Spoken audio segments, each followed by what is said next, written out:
આવી ગયા તમે?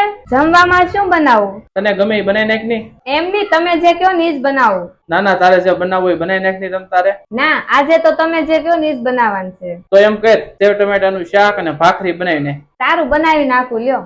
અને સાંભળ, તે તારું મન ગમતું બનાવ્યું હોત ને તોય તે હું પ્રેમથી જ ખાઈ લેત. ઈ તો મને ખબર છે, હું ગમે જમવાનું બનાવીને તમે જમી જ લ્યો. પણ માણસ કામ શું કામ કરે છે? પોતાના પેટ હાટું. આમે લોકો કહે છે ને, રોટી કપડા અને મકાન ત્રણેય મનપસંદ હોય ને તો વધારે સારું. એક વાત કહું તમને, માણસ મહેનત શું કામ કરે? પોતાના પેટ હાટું. જો 2 ટાઈમ નું જમવાનું સરખું ન મળે મનપસંદ તો મહેનત શું કામ લે? ઈ વાત હાચી હો તમારી. હા, જો તમારી પસંદગીનું જમવાનું ન બનાવું, છોકરાની પસંદનું જમવાનું ન બનાવું તો મારે રસોડામાં રસોઈ કરવાનું શું કામ? આમે રોજ મારા પસંદની રસોઈ તો હું બનાવું છું અને તમે જમી લ્યો છો, પણ મનમાં તમને એમ રહી જાય કે આની કરતા આ રસોઈ બની હોત તો વધુ સારું હોત. આમે એ વાતનું મારે ધ્યાન રાખવું જોઈએ ને, તમારી પસંદની રસોઈ બનવી જોઈએ ને, તમને અને છોકરાઓને આનંદ આવે. એટલે જ તું રોજ ફોન કરીને પૂછશો એમ ને, આ જમવાનું શું બનાવવું એમ? હા, એટલે જ ને. આમે તમે ફોનમાં એમ જ કહો ને, જે વસ્તુ ઘરમાં હોય એ જ વસ્તુ બનાવવાનું કહો. વાહ ભાઈ વાહ.